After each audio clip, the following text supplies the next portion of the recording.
কেন আজকে আপনাদের এই পথ অবরোধ? আমাদের এই পথ অবরোধ হচ্ছে যে এই যে 4 লেন কবে হবে আমরা মেনে নিয়েছি, রাস্তা হবে, কিন্তু কিছুদিন পর পর এসে আমাদের মাটিগুলো আলগা করে দিয়ে যায়। কিসের জন্য? যখন কাজ হবে তখন আলগা করবে, জল দিবে, সাথে সাথে কাজ করে দিবে। আমরা তো একটা এখানে বসতি, আমাদের বাচ্চা কাচ্চা আছে, বয়স্ক লোক আছে, তারা শ্বাস নিতে পারছে না। রাস্তা খারাপ হওয়াতে বড় বড় বাসগুলো আমাদের বাড়ির সামনে দিয়ে যাচ্ছে। তাহলে রাস্তাটাকে একটু টেম্পোরারি ঠিক করে দিক অন্তত। আমরা তো জানি যে এখন কাজ হবে বলে রাস্তা ঠিক করা যাবে না, টেম্পোরারি তো করা যায়। ওরা এত টাকার কাজ করতে পারবে আর কিছু টাকা খরচা করে কি রাস্তাটা টেম্পোরারি ঠিক করা যায় না?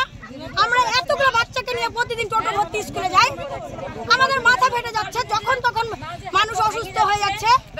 প্রেগনেন্ট মহিলাগুলো, আপনারা বলুন তো, একটা প্রেগনেন্ট মহিলা এদিক দিয়ে কি করে যাবে?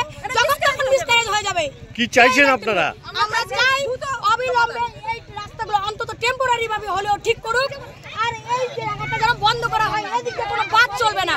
এটা কি রাস্তা বাস যাওয়ার? এটা কি রাস্তা? এটাকে যেন বন্ধ করা হয় আর দিনে চলে 2 বার করে জল দেওয়া হয়, এটাই আমাদের দাবি। আপনার নাম? আমার নাম সুস্মিতা পাল। আপনারা বলেন তো।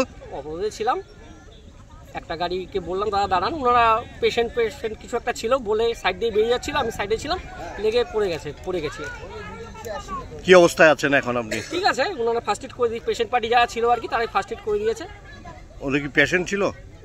পেশেন্ট ওনারা বলছেন ওনার মা অসুস্থ, কিন্তু ওনারা পেশেন্ট না, ওনারা আমাকে ফার্স্ট এড করে দিয়েছে, আমার সাথে কথা বলছে, ভালো, ওনারাও ভালো। আচ্ছা, কোথায় বাড়ি ওদের? আসাম শিলচর। তাই বললো আর কি। আপনার নাম? শেখর পাল। আপনি অবরোধই ছিলেন না? অবরোধে ছিলাম।